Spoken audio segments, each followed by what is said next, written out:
ହରେ କୃଷ୍ଣ। ଆଜି ଆମେ ଶିଲ ପ୍ରଭୁପାଦଙ୍କର ଆଗଥର ଯୋଉ କ୍ଲାସଟି ଶୁଣିଥିଲେ ସେଠାରୁ ଏବେ କଣ୍ଟିନ୍ୟୁ କରିବା। 59 ମିନିଟ ପର୍ଯ୍ୟନ୍ତ ଆମେ ଶୁଣିଥିଲେ। ତା ପରଠାରୁ ଜୟ ଜଗଦ୍ଗୁରୁ ଶିଲ ପ୍ରଭୁପାଦ की जय, गौर भक्तवृंद की जय।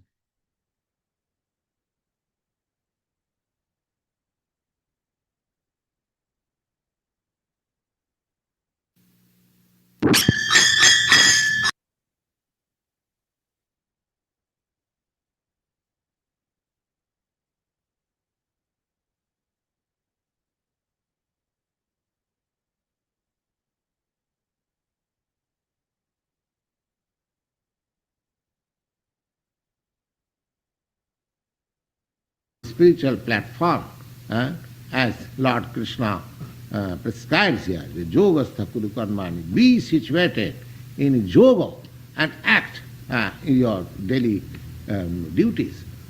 Then, similarly, if we practice this to work in such a way that we have to work from the spiritual platform, then in your next life will be free from this material bondage and you get your तो ଏଇ ଯେ ଆମେ ଶୁଣିଥିଲେ ଶିଲ ପ୍ରଭୁପାଦ କହୁଛନ୍ତି ଯେ ତୁମେ ତମର ନିଜକୁ ସ୍ଥିତ କର ଯୋଗରେ ଏବଂ ତୁମେ ତୁମର ନିଜର ଯାହା ଦାୟିତ୍ୱ ଅଛି ତାକୁ ନିଭାଅ। ତ ଏହିପରି ଭାବରେ ଯଦି ଆମେ ଅଭ୍ୟାସ କରିବା ଏ କାର୍ଯ୍ୟକୁ ଏହିପରି ଭାବରେ କରିବା ଯେ କିପରି ଆମେ କାର୍ଯ୍ୟଟିକୁ କରିବା ଯାହା ଫଳରେ କି ଆମେ ଆଧ୍ୟାତ୍ମିକ ସ୍ତରରେ ସବୁବେଳେ ରହିପାରିବା, ତାହେଲେ ପରବର୍ତ୍ତୀ ଜନ୍ମରେ ଆମେ ଭୌତିକ ବନ୍ଧନରୁ ମୁକ୍ତ ହବା freedom life. ଆଉ ଆମେ ତାପରେ ଆମ ପରବର୍ତ୍ତୀ ଜୀବନ ଆମେ ସ୍ୱାଧୀନ ହେଇପାରିବା। ତ ଏଠି କହୁଛନ୍ତି ଆଧ୍ୟାତ୍ମିକ ଶରୀର ମାନେ Spiritual body means your freedom life. ଆଧ୍ୟାତ୍ମିକ ଶରୀର ମାନେ ଯେ ଆମର ଜୀବନଟା ହେଲା ସ୍ୱତନ୍ତ୍ର ହେଇଥିବ, ସ୍ୱାଧୀନ ହେଇଥିବ। We do not know, we have no conception that in our spiritual body how much we can be powerful. ଆମେ ଜାଣିନୁ, ଆମର ସେ ଭାବନା ବା ଚିନ୍ତା ନାହିଁ ଯେ କିପରି ଭାବରେ ଆଧ୍ୟାତ୍ମିକ ଶରୀର ଯଦି ଆମର ଥାଏ କେତେ ଆମେ ଶକ୍ତିଶାଳୀ, We do not know that. ଜାଣିନୁ। There is calculation. There is calculation that suppose God is 100% perfect. ତାର ହିସାବ ହଉଛି ଯେ ଧରିନିଅ ଭଗବାନ ହଉଛନ୍ତି 100% ସମ୍ପୂର୍ଣ୍ଣ। So when you get your spiritual body, you may not be as powerful as God, but almost near to God. ତ ତା ମାନେ ଯେତେବେଳେ ତୁମେ ତୁମର ଆଧ୍ୟାତ୍ମିକ ଶରୀର ପ୍ରାପ୍ତ ହବ ତୁମେ ଭଗବାନଙ୍କ ଭଳି ଶକ୍ତିଶାଳୀ ହବନି, ହେଇନପାର, କିନ୍ତୁ ତୁମେ ପ୍ରାୟ ସମାନ ହେଇପାରିବ ଭଗବାନଙ୍କର, ପ୍ରାୟ ସମାନ ଥିବ ତୁମର ବଳ। You get 78%. You get 78% of the whole power. ତୁମକୁ 78% ମିଳିବ, ତୁମକୁ 78% ସମ୍ପୂର୍ଣ୍ଣ ଶକ୍ତିରୁ ଭଗବାନଙ୍କର ପ୍ରାପ୍ତ ହବ। That is calculation by the great sages. They have calculated that a living entity can attain to the perfection of 78%. ତ ଏଇ ହିସାବଟି ମହାନ ମୁନି ଋଷି ମାନେ ଦେଇଛନ୍ତି, ସେମାନେ ଏଇ ହିସାବ କରିଛନ୍ତି ଯେ ଜଣେ ଜୀବ ଏଇ 78% ନିଜକୁ ପୂର୍ଣ୍ଣ କରିପାରିବ, ସମ୍ପୂର୍ଣ୍ଣ କରିପାରିବ। Now, in our present material condition, we have no spiritual power at all. କିନ୍ତୁ ଏବେକାର ଭୌତିକ ସ୍ଥିତିରେ ଆମର କିଛି ବି ଆଧ୍ୟାତ୍ମିକ ଶକ୍ତି ନାହିଁ। We are always encumbered and conditioned by material forces. ଆମେ ସବୁ ସମୟରେ ହଇରାଣ ହଉଛେ ଆଉ ଆମେ ବଦ୍ଧ ହେଇକି ଅଛେ ଏଇ ଭୌତିକ ସବୁ ଶକ୍ତି ମାନଙ୍କ ଦ୍ୱାରା। You see? So therefore, one who does not utilize this body for perfection, for liberation, he is called Kripana. ତ ସେଥିପାଇଁ ଯିଏ ଏହାକୁ ବ୍ୟବହାର କରିବ ନାହିଁ ଏ ଶରୀରଟିକୁ ପୂର୍ଣ୍ଣତା ପାଇଁ, ସମ୍ପୂର୍ଣ୍ଣତା ଲାଭ କରିବା ପାଇଁ, ମୁକ୍ତି ପାଇଁ, ତାହେଲେ ତାକୁ କୃପଣ କୁହାଯିବ। Kripana. This is stated here. Kripana phala hetava. Kripana phala hetava. That Kripana, that means miserly person. କୃପଣା ଫଳ ହେତବ। ତ ଏଇ ଯୋଉ କୃପଣ କହିଲେ ତା ଅର୍ଥ ହେଲା ଯେ ଯୋଉମାନେ ଲୋଭୀ ସ୍ୱଭାବର, Who does not utilize this human form of life for better profit. ଯୋଉମାନେ କି ମନୁଷ୍ୟ ଜୀବନକୁ ତାଙ୍କର ଅଧିକ ଲାଭାନ୍ୱିତ କରିବାକୁ ପ୍ରୟାସ କରିବେ ନାହିଁ। Then he wants that, oh, I have done so much, I must get the profit. I must get the. But ତ ସେ ଇଚ୍ଛା କରେ ଯେ ଓ ମୁଁ ତ ଏତେ କିଛି କରିଛି, ମୁଁ ନିଶ୍ଚିତ ଭାବରେ ଲାଭାନ୍ୱିତ ହବା ଦରକାର, ମୁଁ ସେଇଟା ନିଶ୍ଚିତ ଭାବେ ପ୍ରାପ୍ତ କରିବା ଦରକାର। profit yet you get. For the bodily enjoyment, କଣ ଲାଭ ସେ ପାଇବ? କଣ ତାର ଶରୀର ଉପଭୋଗ କରିବା ପାଇଁ, for sense enjoyment, ଇନ୍ଦ୍ରିୟ ଉପଭୋଗ କରିବା ପାଇଁ? oh, sacrifice it. Sacrifice it. ହଁ, ତ ତାକୁ ସେଇଥିପାଇଁ ତାକୁ ତ୍ୟାଗ କରିଦେବା ଦରକାର, ତ୍ୟାଗ କରିବା ଦରକାର। ତ You know that there is a word in Jagga, a sacrifice. ତୁମେ ଜାଣିଛ ଯେ ଗୋଟିଏ ଶବ୍ଦ ଅଛି ଯଜ୍ଞ ବୋଲି, ଯାହା ଅର୍ଥ କି ତ୍ୟାଗ। And sacrifice means, it is a common word, that ଆଉ ତ୍ୟାଗ କହିଲେ ଏଇଟା ଗୋଟେ ଭାରି କଣ ଦୈନନ୍ଦିନ ବ୍ୟବହାର ହଉଥିବା ଶବ୍ଦଟିଏ। you dedicate your life for the service of the Lord. This life. You are not. ତ ତା ମାନେ ଏହା ଯେ ତୁମେ ଉତ୍ସର୍ଗ କର ନିଜ ଜୀବନକୁ ଭଗବାନଙ୍କ ସେବା ନିମିତ୍ତ। ଏଇ ଜୀବନଟା You will not be sufferer. ତୁମେ କିଛି ତା ପାଇଁ କିଛି ତୁମକୁ କଷ୍ଟ ଭୋଗିବାକୁ ପଡିବନି। You will not say, what is their suffering? Now, just the prescription or the ତୁମେ ଭାବିବ ଯେ କଣ କଷ୍ଟ ଭୋଗିବାର ଥିଲା କି? formula I have just cited before you, your householder life. ଏବେ ଧରିନିଅ ଯୋଉ ମୁଁ କହୁଥିଲି ଆଗରୁ ସେଇ ପ୍ରେସକ୍ରିପସନଟି ବା ଯୋଉ ଫର୍ମୁଲାଟି ଦେଇଥିଲି, ତମକୁ ଆଉ କିଛି ସମୟ ଆଗରୁ ଯୋଉଟା କହିଥିଲି ଗୃହସ୍ଥ ଜୀବନ ଉପରେ। Now you are doing everything. You are earning money, you are getting from the store, you are cooking, everything, nothing is stopped. Simply ତ ପ୍ରଭାତ କହୁଛନ୍ତି ଯେ ଏବେ ତୁମେ ସବୁ କିଛି କରୁଛ, ତୁମେ ପଇସା ରୋଜଗାର କରୁଛ, ତୁମେ କିଣିକି ଆଣୁଛ ଷ୍ଟୋରରୁ ଜିନିଷ, ଦୋକାନରୁ ତୁମେ ରୋଷେଇ କରୁଛ, ସବୁ କିଛି ବି ତମର ବନ୍ଦ ହଉନି। change your mentality କେବଳ ତୁମର ମନୋଭାବକୁ ଚେଞ୍ଜ କର, ପରିବର୍ତ୍ତନ କର, that everything is being done for God. ଯେ ସବୁ କିଛି ଭଗବାନଙ୍କ ନିମିତ୍ତ କରାଯାଉଛି।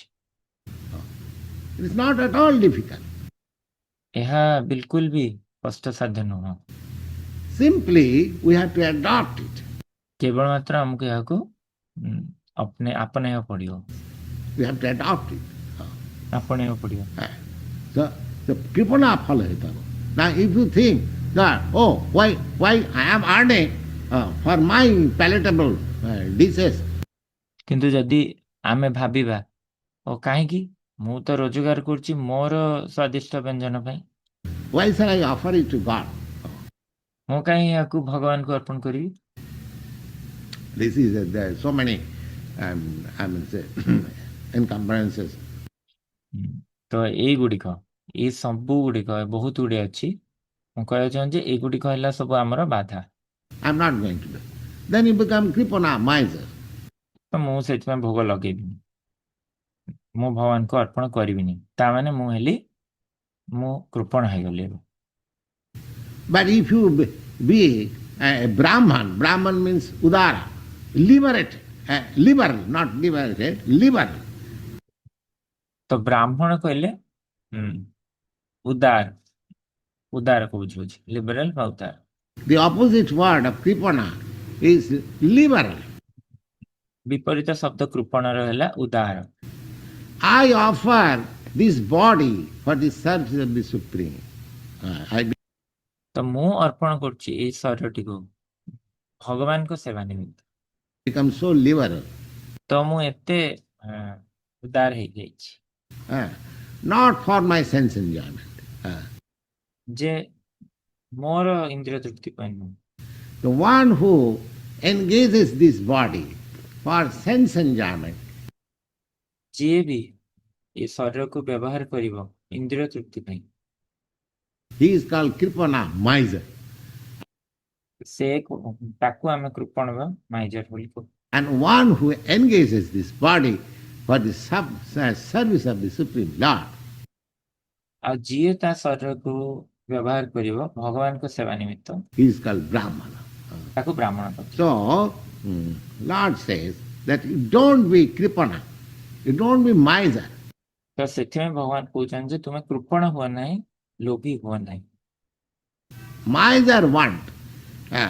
Now, here, suppose there are so many rich men in your country.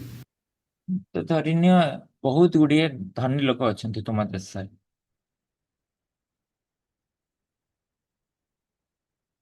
And so many foundations also. And I take ଏହିପରି ବହୁତ ଭିତ୍ତିପ୍ରସ୍ତର ଦେବା ଜାଗା ମଧ୍ୟ ଅଛି ତୁମ ଜାଗାରେ। my practical experience. I wrote some letters, so some good foundations. ତ ମୁଁ ମୋର ବ୍ୟବହାରିକ ଇଏ କହୁଛି, ମୋର ଏକ୍ସପିରିଏନ୍ସ ଟି କହୁଛି। ମୁଁ କିଛି ଚିଠି ଲେଖିଲି କିଛି ଭଲ ସଂସ୍ଥାକୁ, That I want to start here in America an institution for God consciousness. ଯେ ମୁଁ ଏଠି ଆମେରିକାରେ ଆରମ୍ଭ କରିବାକୁ ଚାହୁଁଛି କିଛି ଏକ ଅନୁଷ୍ଠାନ ଭଗବତ ଚେତନା ନିମିତ୍ତ, International institution for God consciousness. You kindly help me. Now, they are flatly refused. ତ ମୁଁ ଏଇ ଅନ୍ତରାଷ୍ଟ୍ରୀୟ ଭଗବତ ଚେତନା ପାଇଁ କିଛି ଶିକ୍ଷାଗତ ଅନୁଷ୍ଠାନ ତିଆରି କରିବାକୁ ଚାହୁଁଛି ଭଗବତ ଚେତନା ପାଇଁ। ମୁଁ କହିଲି ଆପଣ ମତେ ସାହାଯ୍ୟ କରନ୍ତୁ, କିନ୍ତୁ ସେମାନେ ସିଧାସଳଖ ଭାବେ ମତେ ମନା କରିଦେଲେ। That our pledge is not anything for religion or God. ସେମାନେ କହିଲେ ଆମର ଗୋଟିଏ ମାତ୍ର ନିୟମ ଯେ ଆମେ କିଛି ବି ଭଗବାନଙ୍କ ନିମିତ୍ତ ବା କିଛି ବି ଧର୍ମ ନିମିତ୍ତ ବ୍ୟବହାର କରିବୁ ନାହିଁ। Just see. That means, according to Bhagavad Gita, they are all misers. ତା ମାନେ ଭଗବତ ଗୀତା ଅନୁସାରେ ସେମାନେ ସମସ୍ତେ ହେଲେ କୃପଣ। Although they have got very good foundation, they are making actually some charities, but they are miserly. They do not know where to make charity. ଯଦିଓ ସେମାନଙ୍କର ଏତେ ସୁନ୍ଦର ସୁନ୍ଦର ସଂଗଠନ ରହିଛି, ସଂସ୍ଥା ରହିଛି, ସେମାନେ ଏତେ ଦାନ ମଧ୍ୟ କରୁଛନ୍ତି, କିନ୍ତୁ ସେମାନେ ଦେଖ କେତେ ଲୋଭୀ ସେମାନେ। Where to make charity? ସେମାନେ ଜାଣିନାହାନ୍ତି କୋଉଠାରେ ଦାନ ଦେବା ଦରକାର।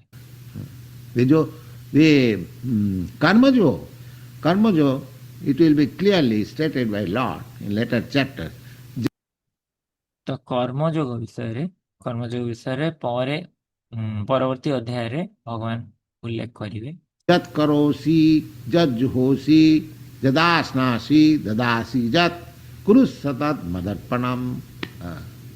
The karma yoga process is that whatever you do, whatever you take trouble for, ତ କର୍ମଯୋଗର ପଦ୍ଧତିଟି ଏଇଆ ଯେ ଯାହା କିଛି ବି ତୁମେ କର, ଯାହା କିଛି ବି ତୁମେ କଣ ପରିଶ୍ରମ କର, whatever you eat, and everything offered to you. ତ ଯାହା କିଛି ବି ତୁମେ ଖାଦ୍ୟ ପଦାର୍ଥ ଗ୍ରହଣ କରୁଛ, ସବୁ କିଛି ସବୁ କିଛି ମତେ ଅର୍ପଣ କର, Offer to. ମତେ ଅର୍ପଣ କର। That is called karma yoga or yogastha. ଏଇଟାକୁ କର୍ମଯୋଗ କୁହାଯାଏ ବା ଯୋଗସ୍ଥ କୁହାଯାଏ। But the people have developed such a consciousness at the present moment that whenever they hear of God or whenever they hear of some religion, they at once become adverse to it. କିନ୍ତୁ ଲୋକମାନେ ଏମିତି ଚେତନା ଏବେ ଉନ୍ନତ କରିସାରିଲେଣି, ଏମିତି ଚେତନା ତାଙ୍କର ଧାରଣ କରିସାରିଲେଣି ଏବେକା ସ୍ଥିତିରେ, ଯେ ଯାହା କିଛି ବି ସେମାନେ ଭଗବାନଙ୍କ ବିଷୟରେ ଶୁଣୁଛନ୍ତି, ଯୋଉଠି ବି ସେମାନେ କିଛି ଧର୍ମ ରିଲିଜିୟନ ପାଇଁ କିଛି ଶୁଣୁଛନ୍ତି, ତ ସାଙ୍ଗେ ସାଙ୍ଗେ ସେମାନେ ତାର ବିପରୀତ ହେଇଯାଉଛନ୍ତି। In, in my country also the same position. ମୋ ଦେଶରେ ମଧ୍ୟ ସେଇ ସ୍ଥିତି।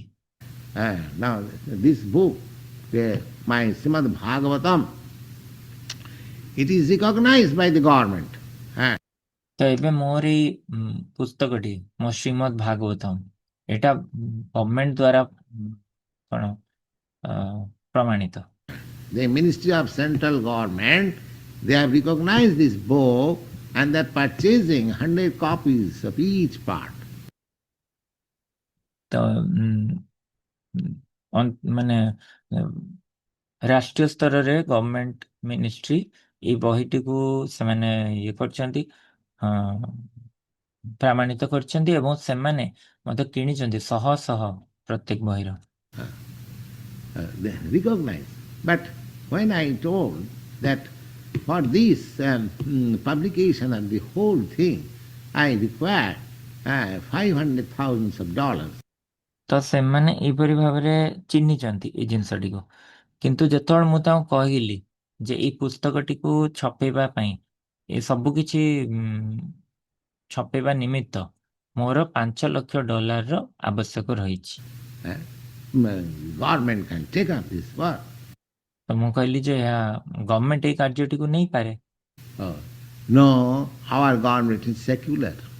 ସେ କହିଲେ ନା, ଆମ ଗଭର୍ଣମେଣ୍ଟ ତ ଧର୍ମ ନିରପେକ୍ଷ।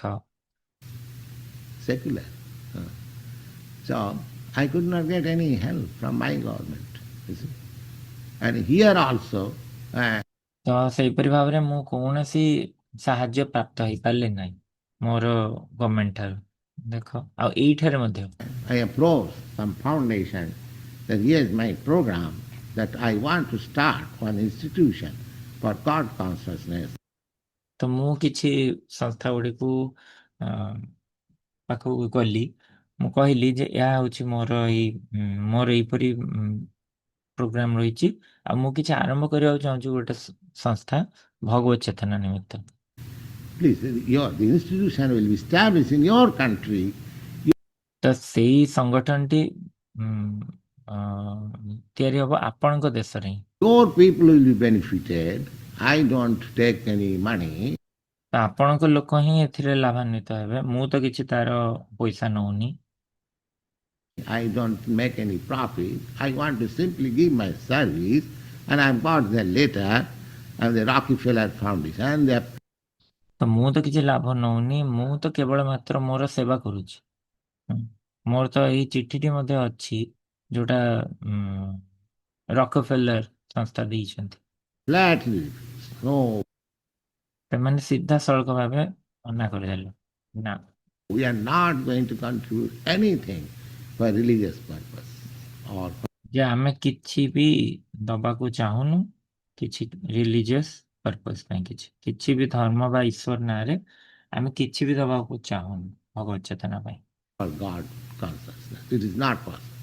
ଏହା ତାଙ୍କ ପାଇଁ ସମ୍ଭବ ନଥିଲା। So people have become so averse to the sense of God. ତ ଏହିପରି ଭାବରେ ଲୋକମାନେ ଏତେ ବିପରୀତ ହେଇଯାଇଛନ୍ତି ଭଗବତ ଚେତନା ବା ଭଗବାନଙ୍କର ବିଷୟରେ, How they can be happy? ତ ସେମାନେ କିପରି ସୁଖୀ ହେଇପାରିବେ? At least from the Bhagavad Gita we find it clearly. They cannot be happy. ଅନ୍ତତଃ ଆମେ ଭଗବତ ଗୀତାରୁ ତ ଏତିକି ବୁଝିପାରୁଛେ ସ୍ପଷ୍ଟ ଭାବରେ ଯେ ସେମାନେ ବିଲକୁଲ ସୁଖୀ ହେଇପାରିବେନି। However they make progress in material advancement of. ତ ସେମାନେ ଯେତେ ବି ପରିଣତ କରନ୍ତୁ ନା କାହିଁକି ତାଙ୍କର ଆଧ୍ୟାତ୍ମିକ ଉନ୍ନତିରେ ବୈଜ୍ଞାନିକ ଉନ୍ନତିରେ। science and economy and everything. ତ ଅର୍ଥଶାସ୍ତ୍ରରେ ଏବଂ ସବୁ କିଛି। Oh, they cannot be happy. Cannot be. ନା ସେମାନେ ସୁଖୀ ହେଇପାରିବେ ନାହିଁ, The whole thing is the wrong process. କାରଣ ଏ ସମ୍ପୂର୍ଣ୍ଣ ଜିନିଷଟି ହେଲା ଭୁଲ ପଦ୍ଧତି। Ah, here is the process recommended in the Bhagavad Gita, ଆଉ ଏଇଠାରେ ସେ ପଦ୍ଧତିଟି ଦିଆଯାଇଛି ଭଗବତ ଗୀତାରେ, that yogastha kuru karmani. Ah, yogastha kuru karmani. Unless you work, your work is no work is condemned. What ତ ଯେ ପର୍ଯ୍ୟନ୍ତ ତୁମେ କାର୍ଯ୍ୟ କରିନାହଁ, କୌଣସି କାର୍ଯ୍ୟକୁ ଆମେ କେବେ ହେଲେ ବି ତିରସ୍କାର କରୁନାହୁଁ। whatever you do, that doesn't matter. ଯାହା କିଛି ବି ତୁମେ କର କିଛି ଯାଏ ଆସେ ନାହିଁ। But if that work is done on behalf of the Supreme Lord, that makes you purified, that makes you happy. And କିନ୍ତୁ ଯଦି ସେଇ କାର୍ଯ୍ୟଟି କରାଯିବ ଭଗବାନଙ୍କ ତରଫ, ତାହେଲେ ସେଇ କାର୍ଯ୍ୟଟି ତୁମକୁ ଶୁଦ୍ଧ କରିବ, ସେଇଟା ତୁମକୁ ସୁଖୀ କରିବ। that science is lacking altogether all over the world. ତ ଏଇ ବିଜ୍ଞାନଟି ସମ୍ପୂର୍ଣ୍ଣ ରୂପେ ତାର ସାରା ଜଗତରେ କମି ରହିଛି। Not only here or there, the whole thing, in Russia, they are preaching godless civilization. There is no ତ କେବଳ ଏଇଠି ବା ସେଇଠି ନୁହଁ, ସାରା ବିଶ୍ୱରେ ରୁଷରେ ମଧ୍ୟ ସେମାନେ ପ୍ରଚାର କରୁଛନ୍ତି ଭଗବତ ବିହୀନ ସଭ୍ୟତାକୁ, God. Here ଯେ ଭଗବାନ ନାହାନ୍ତି। also there are even some churches, I know, ତ ଏଠାରେ ମଧ୍ୟ ମୁଁ କିଛି କଣ ଚର୍ଚ୍ଚ ବା ଦେଖିଛି, କଣ ଯୋଉ ଗିର୍ଜାଘର ଦେଖିଛି, they are preaching the God is dead. ଆଉ ସେମାନେ ପ୍ରଚାର କରୁଛନ୍ତି ଯେ ଭଗବାନ ମରିଯାଇଛନ୍ତି। You see, they are preaching like that. ସେମାନେ ଏଇପରି ପ୍ରଚାର କରୁଛନ୍ତି। So the condition is very and precarious at the present moment. ତ ଏହିପରି ଭାବରେ ତାଙ୍କର ଅବସ୍ଥାଟି ବହୁତ ଦୈନ୍ୟ ଏବେକା ସ୍ଥିତିରେ। And we are preaching Bhagavad Gita and the formula, but the formula is practically very difficult. ଆଉ ଆମେ ତାଙ୍କୁ ପ୍ରଚାର କରୁଛୁ ଭଗବତ ଗୀତା ଉପରେ, ଏଇ ସୂତ୍ର ଉପରେ, ଆଉ ଏଇ ସୂତ୍ରଟି ବାସ୍ତବରେ ବହୁତ କଷ୍ଟଦାୟକ ଏବେକା ସ୍ଥିତିରେ। To apply in the present circumstances. ଏବେକା ସ୍ଥିତିରେ ତାକୁ ଉପଯୋଗ କରିବା ବହୁତ କଷ୍ଟଦାୟକ। You see, Yogastha Kurukarmani. People have gone so much ahead in material and means material civilization means only sense gratification. That's all. ତ ଲୋକମାନେ ଏତେ ଆଗେଇ ଗଲେଣି ଭୌତିକତାରେ, କୁହାଯାଉଛି ଭୌତିକ ସଭ୍ୟତା ମାନେ କେବଳ ଇନ୍ଦ୍ରିୟ ତୃପ୍ତି। It has nothing more than this. And actually we are seeing ସବୁ କିଛି ଏଇଟା, ତ ଏଠାରେ ଆଉ କିଛି ଅଧିକ କିଛି ନାହିଁ। ଆଉ ବାସ୍ତବରେ ଯଦି ଆମେ ଯୋଉ ଦେଖୁଛେ that as much as we are making economic progress, ଯେତେ ମାତ୍ରାରେ ଆମେ ଅର୍ଥନୈତିକ ଉନ୍ନତି କରୁଛେ, progress, as much money we are getting, ଯେତେ ପଇସା ଆମେ ପ୍ରାପ୍ତ ହଉଛେ, the next program is how to spend it for sense gratification. ତ ପରବର୍ତ୍ତୀ ଆମର ଅଭିଯାନଟି ଥାଉଛି ଯେ କିପରି ଭାବରେ ଏଇଟାକୁ ଆମେ ଇନ୍ଦ୍ରିୟ ତୃପ୍ତିରେ ଖର୍ଚ୍ଚ କରିବା, ବ୍ୟୟ କରିବା। How to spend it for sense gratification. କିପରି ଭାବରେ ଏହାକୁ ମୁଁ ଇନ୍ଦ୍ରିୟ ତୃପ୍ତିରେ ଲଗେଇବି। They have no other program. ତାଙ୍କର ଆଉ କୌଣସି କାର୍ଯ୍ୟ ନାହିଁ। No other program. You see, everywhere. But here the formula is then nothing for your sense gratification. ଆଉ କିଛି ବି ତାଙ୍କର କାର୍ଯ୍ୟ ନାହିଁ, କିନ୍ତୁ ସବୁଆଡେ। କିନ୍ତୁ ଏଠାରେ ତାଙ୍କର ହେଲା ସୂତ୍ରଟି କଣ, ଯେ କିଛି ବି ଆମେ ଇନ୍ଦ୍ରିୟ ତୃପ୍ତିରେ ଲଗେଇବାନି। Everything for God. ସବୁ କିଛି ଭଗବାନଙ୍କ ନିମିତ୍ତ। The work is not condemned. Work you can do. whatever in situation, position you are. ତ କାର୍ଯ୍ୟକୁ କେବେ ମନା କରାହଉନି, ବାରଣ କରାହଉନି। କାର୍ଯ୍ୟ ତୁମେ କରିପାରିବ ଯେକୌଣସି ସ୍ଥିତିରେ ଅଛ। By God's will you are put it. ହୁଁ। ତ ତୁମେ ଏବେ ଭଗବାନଙ୍କର ଇଚ୍ଛା ଦ୍ଵାରା ଯେଉଁ ସ୍ଥିତିରେ ଅଛ, That doesn't matter. ତ ସେଥିରେ କିଛି ଯାଏ ଆସ ନାହିଁ। Your work is not bad, provided you work for the Supreme Lord. That's all. That is the technique. ତ ତୁମ କାର୍ଯ୍ୟକୁ ତିରସ୍କାର କରାହଉନି, ଯେଉଁ କାର୍ଯ୍ୟ ବି କରିପାରିବ। ତ ଯେକୌଣସି ପରିସ୍ଥିତିରେ ତୁମେ ଭଗବାନଙ୍କ ଇଚ୍ଛାରେ ସେଇ ଜାଗାରେ ଅଛ, ତ କିଛି ଯାଏ ଆସ ନାହିଁ। ତୁମ କାର୍ଯ୍ୟ ଟିକେ ଖରାପ ନୁହଁ ଯଦି ତୁମେ ଭଗବାନଙ୍କ ନିମିତ୍ତ କାର୍ଯ୍ୟ କରିବ। Durena jhabaram karma. Yeah, it is emphatically emphasized that durena jhabaram karma buddhi yogat dhananjaya. ତ ଏଇଠି ବହୁତ ଜୋର ଦେଇ କୁହାଯାଇଛି ଏଇ କଥାଟି, ଦୂରେ ନାହିଁ ଅବରମ କର୍ମ ବୁଦ୍ଧି ଯୋଗା Dhananjay. By application of this God consciousness, you throw away all other work. ଯେ ତୁମେ ଏଇ ଭଗବତ ଚେତନାକୁ ପ୍ରୟୋଗ କରି ତୁମେ ସମସ୍ତ ଅନ୍ୟ କାର୍ଯ୍ୟ ଗୁଡ଼ିକୁ ଫିଙ୍ଗି ଦିଅ। Any work which you cannot do with God consciousness, don't do it.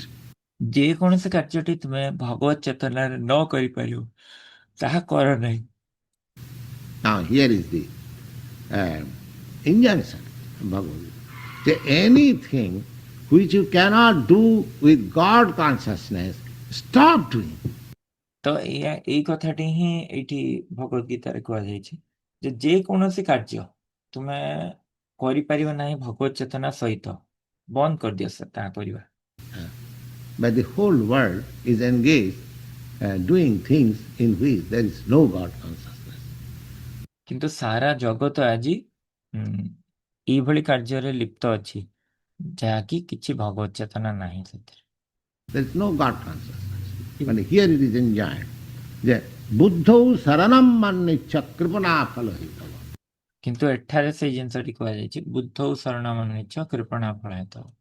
Only those who are kripana, those who are not self-realized, they are hankering after sense gratification. କେବଳ ମାତ୍ର ଯେଉଁମାନେ କୃପଣ, ଯେଉଁମାନେ ଆତ୍ମ ଉପଲବ୍ଧି କରିନାହାନ୍ତି, ସେଇମାନେ ପ୍ରୟାସ ହେଉଛନ୍ତି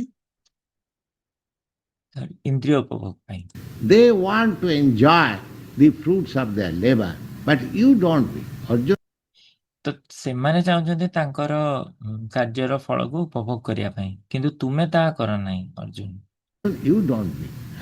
If you want to be spiritually situated, if you want to work from the spiritual platform, ତୁମେ ଯଦି ଆଧ୍ୟାତ୍ମିକ ସ୍ତରରେ ସ୍ଥିତ ହେବାକୁ ଚାହୁଁଛ, ତୁମେ ଯଦି କାର୍ଯ୍ୟ କରିବାକୁ ଚାହୁଁଛ ଆଧ୍ୟାତ୍ମିକ ସ୍ତରରେ, then you don't do it. ତାହେଲେ ତୁମେ ସେପରି କର ନାହିଁ। You work on the spiritual platform and don't do anything which you cannot do in God consciousness. ତ ତୁମେ କାର୍ଯ୍ୟ କର ଆଧ୍ୟାତ୍ମିକ ସ୍ତରରେ ରହି, ଆଉ ଏଇଭଳି କୌଣସି କାର୍ଯ୍ୟ କର ନାହିଁ ଯେଉଁ କାର୍ଯ୍ୟଟି ତୁମେ ଭଗବତ ଚେତନା ସହ ନ କରିପାରିବ। This is clearly stated here. ଏଇଟା ସ୍ପଷ୍ଟ ଭାବରେ ଏଇଠି ଉଲ୍ଲେଖ କରାଯାଇଛି। Now, it is of course, it depends on us whether to accept it or not accept it, because God has given us independence.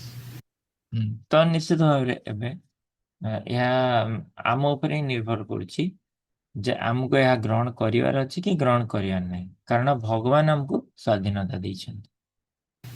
You will find also in the Bhagavad Gita at the end that after the instruction is given, the Lord inquires from Arjuna.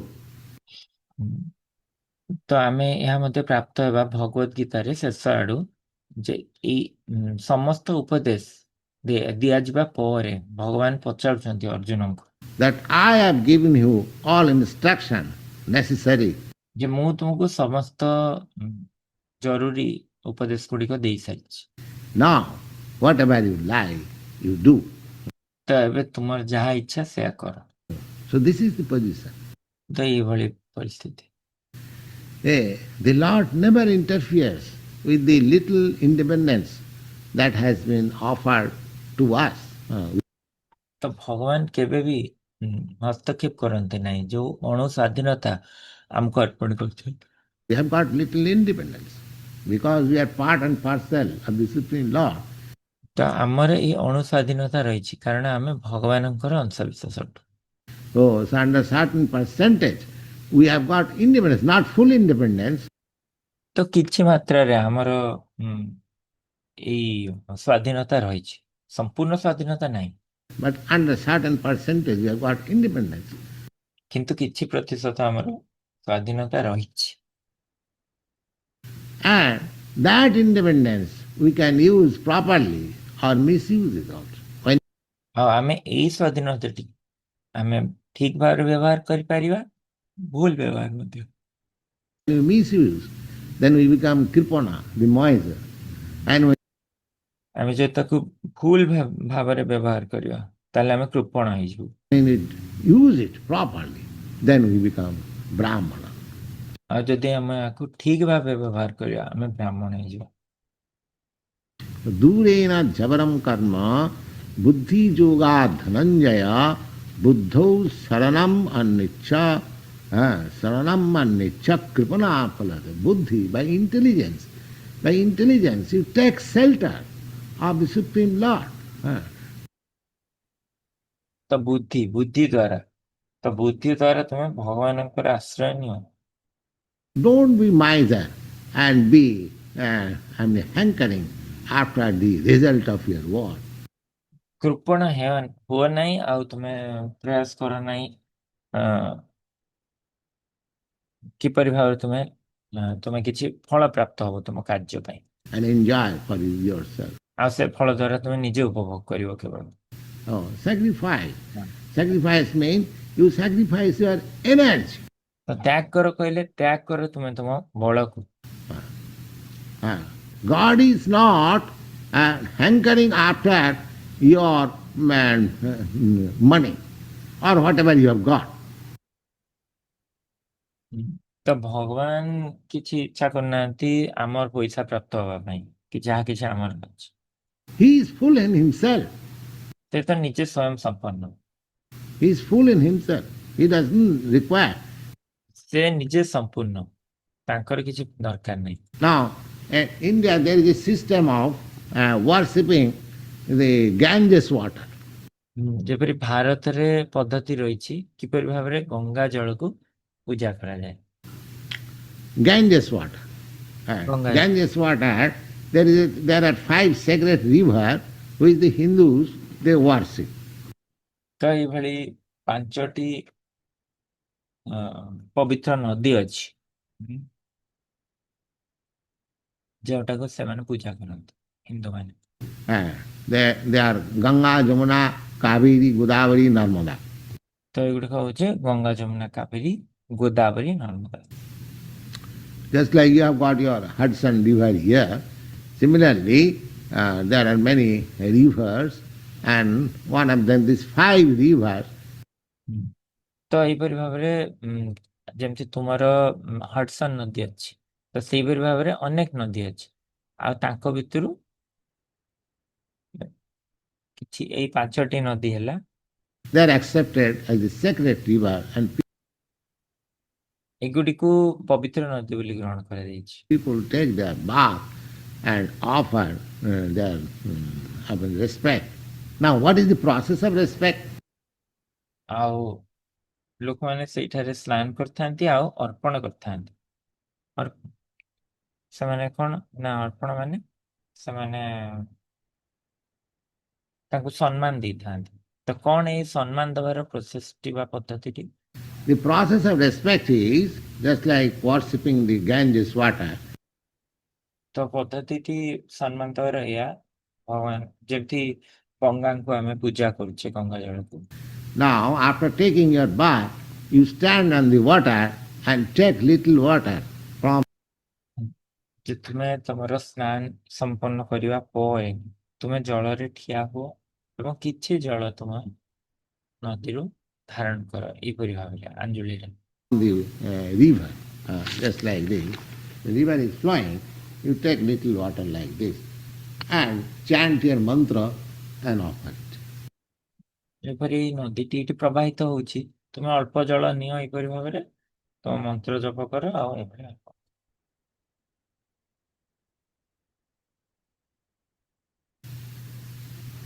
Now, this offering of water, where from the water is come? ତ ଏବେ ଏଇ ଯୋଉ ଜଳଟିକୁ ଅର୍ପଣ କଲ, ତ କେଉଁଠାରୁ ଏ ଜଳ ଆସିଲା? Oh, you are taking the water from the Ganges. ହଁ, ତୁମେ ତ ଗଙ୍ଗା ଠାରୁ ଏଇ ଜଳ ହିଁ ନେଇଛ। You have not brought even the water from your house. You are taking the water from the Ganges and you are again and offering the same to the Ganges. ତ ତୁମେ ତ ସେ ଜଳଟି ଘରୁ ଆଣିନ, ତ ତୁମେ ଜଳଟି ଗଙ୍ଗାରୁ ନଉଛ, ଆଉ ତୁମେ ପୁଣି ଥରେ ତାକୁ ଗଙ୍ଗାଙ୍କୁ ଅର୍ପଣ କରିଦଉଛ With some mantra. ମନ୍ତ୍ର ସହିତ। Similarly, the Ganges has got immense water. ତ ଏଇପରି ଭାବରେ ଗଙ୍ଗାର ପ୍ରଚୁର ଜଳ ରହିଛି। If you take one palmful of water out of it, ତ ତୁମେ ସେଠାରୁ ଯଦି ଗୋଟିଏ ଆଞ୍ଜୁଳି ଭରି ଜଳ ବାହାର କରିଦିଅ, if the Ganges is not in loss, and again if you ତ ସେଥିରେ ଗଙ୍ଗାର କିଛି କ୍ଷତି ହେଇଯାଏନି। ଆଉ ସେଇପରି ଭାବରେ ଯଦି ତୁମେ offer a palmful of water on the Ganges, ତୁମେ ଗୋଟିଏ ଆଞ୍ଜୁଳି ଜଳ ପୁଣି ଥରେ ଗଙ୍ଗାଙ୍କୁ ଅର୍ପଣ କରିବ, the Ganges does not gain anything. ତ ଗଙ୍ଗା କିଛି ଅଧିକ କିଛି ଲାଭ କରିଦେବନି। But utilizing the Ganges water and offering to the Ganges, you become a devotee of Ganges. Similarly, they are ତ ଏଇପରି ଭାବରେ, ତ ଯେପରି ଭାବରେ ତୁମେ ସେ ଆଞ୍ଜୁଳି ଭରି ଯୋଉ ଜଳ ତୁମେ ବାହାର କରି ପୁଣି ଗଙ୍ଗାକୁ ଦେଇଦେଲେ ବି ଗଙ୍ଗାର କିଛି ଅଧିକ ଲାଭ ହେଇଯାଉନି। ତ କିନ୍ତୁ ଯେତେବେଳେ ତୁମେ ଏ ଗଙ୍ଗା ଜଳକୁ ବ୍ୟବହାର କରୁଛ ଗଙ୍ଗାଙ୍କୁ ଅର୍ପଣ କରିବାକୁ, ତୁମେ ଗଙ୍ଗାଙ୍କର ଭକ୍ତ ହେଇଯାଉଛ। ଆଜି ଆମେ ଏତିକି ରଖିବା, ଆଉ ଯୋଉ ନେକ୍ସଟ ପାର୍ଟଟା ଆମେ ନେକ୍ସଟ ଟାଇମ୍ କମ୍ପ୍ଲିଟ୍ କରିବା। ତ ପ୍ରଭୁପାଦ ଏଠି କହୁଛନ୍ତି ଯୋଗସ୍ଥ କୁରୁ କର୍ମାଣୀ। हरे कृष्णा। श्रील प्रभुपाद की जय। और भक्तवृंद की जय। तो भक्तମାନେ କିଛି ପଏଣ୍ଟ ସେୟାର କରିବେ ଆଜିର ପ୍ରବଚନ କ'ଣ ଶିଖିଲେ?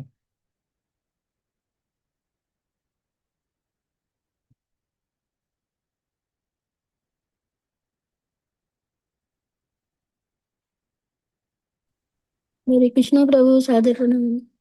ପ୍ରଣାମ ମାତାଜୀ, କୁହନ୍ତୁ। ନା ପ୍ରଭୁଜୀ ଆପଣଙ୍କୁ ପ୍ରଣାମ କରୁଥିଲି। ଆଚ୍ଛା, ଭଲ ଲାଗୁଛି ପ୍ରଭୁ, ବହୁତ ଭଲ ଲାଗୁଛି, ଟିକେ ବୁଝି ବି ହଉଛି। ହଉ। ହରେ ଏତେ କୃଷ୍ଣ। ସୁନ୍ଦର ବୁଝାଉଛନ୍ତି। ଯଶୱନ୍ତ ଭକ୍ତି ପ୍ରେମ ସାଇ ମହାରାଜ ଏଟାକୁ ଆମକୁ କହିଲେ, ମତେ କିଛି ଆସେନି କିନ୍ତୁ ସେଇଭଳିଆ ଆମେ କରୁଛୁ ଆଉ। ଧନ୍ୟବାଦ। ଆଜ୍ଞା ଆଜ୍ଞା, ତ ଆଉ କିଏ କହିବେ? ଥ୍ୟାଙ୍କ ୟୁ ପ୍ରଭୁଜୀ। हरे कृष्ण प्रभु जी, सादर प्रणाम। କୁହନ୍ତୁ।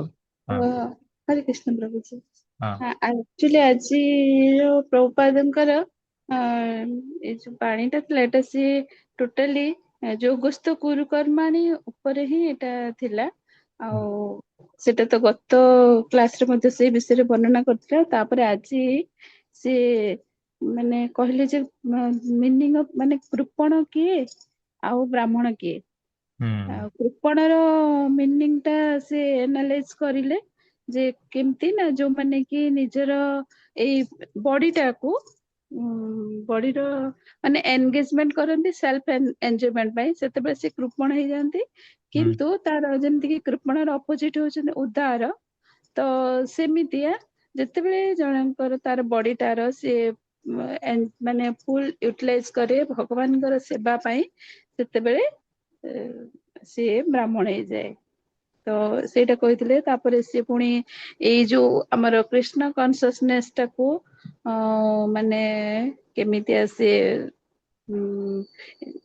ମାନେ ତାର ପ୍ରଚାର ପାଇଁ ସେ ଚାହୁଁଥିଲେ, ଆମେରିକାରେ ସେ ଚାହୁଁଥିଲେ କଣ ନା ଗୋଟେ ଇନଷ୍ଟିଚ୍ୟୁଟ ଅଫ ଗଡ କନସିୟସନେସ ର ପ୍ରତିଷ୍ଠା କରିବା ପାଇଁ।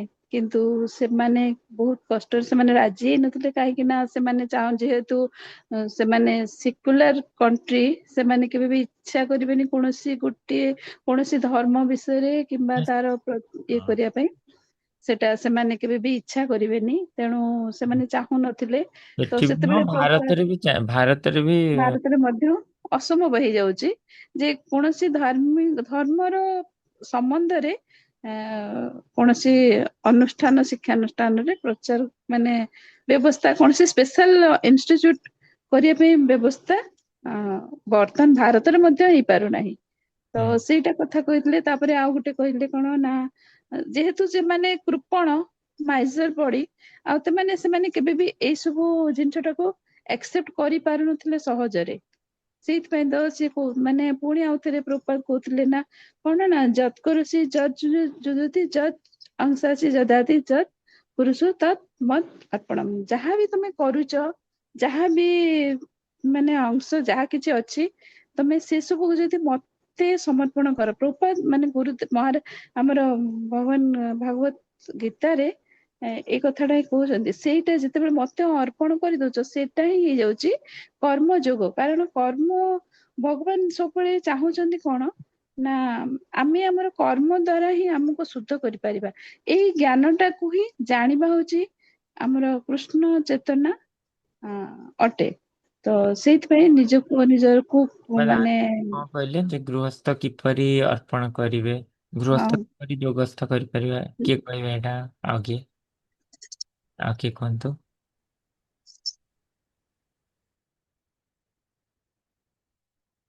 ହଁ କୁହନ୍ତୁ, ଅନମ୍ୟୁଟ କରିକି। हरे कृष्ण प्रभु जी जगन्नाथ नाम ହଁ ପ୍ରଣାମ ପ୍ରଭୁଜୀ, କୁହନ୍ତୁ କଣ କହିଲେ। କରିଥିଲି। ହଁ। ପ୍ରଭୁଜୀ ପ୍ରଭୁପାଦ ଜୀ କହୁଥିଲେ ଯୋଉ ଯଜ୍ଞ ବିଷୟରେ, ଯଜ୍ଞର ମାନେ ହୁଁ ଅର୍ଥ ହଉଛି ତ୍ୟାଗ। ତ ଆମେ ସମସ୍ତେ ଆମର ଜୀବନରେ ଭଗବାନଙ୍କ ସେବା ନିମିତ୍ତ ଉତ୍ସର୍ଗ କରିବା ଦରକାର।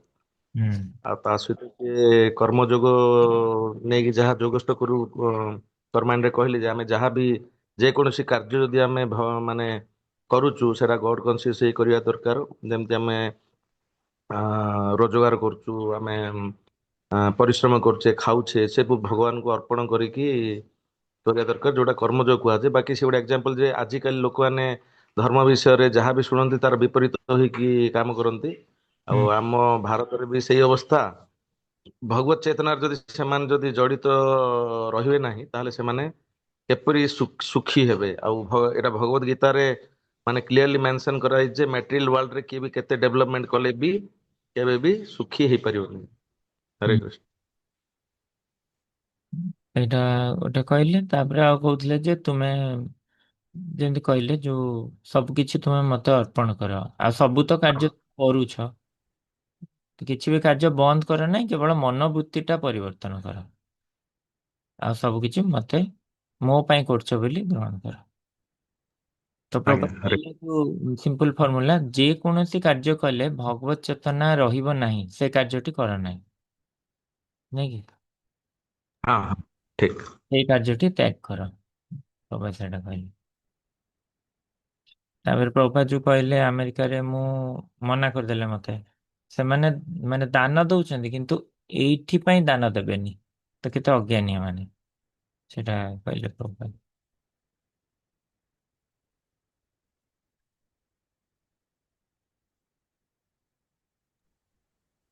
हरे कृष्णा प्रभु जी। ହଁ କୁହନ୍ତୁ। ଥାତେ ପ୍ରଣାମ କରୁଛି। ହଁ। କହୁଛି କି ତାପରେ ପ୍ରଭୁପାଦ ଆଉ ଗୋଟେ କଥା କହିଲେ ଗଙ୍ଗା ବିଷୟରେ।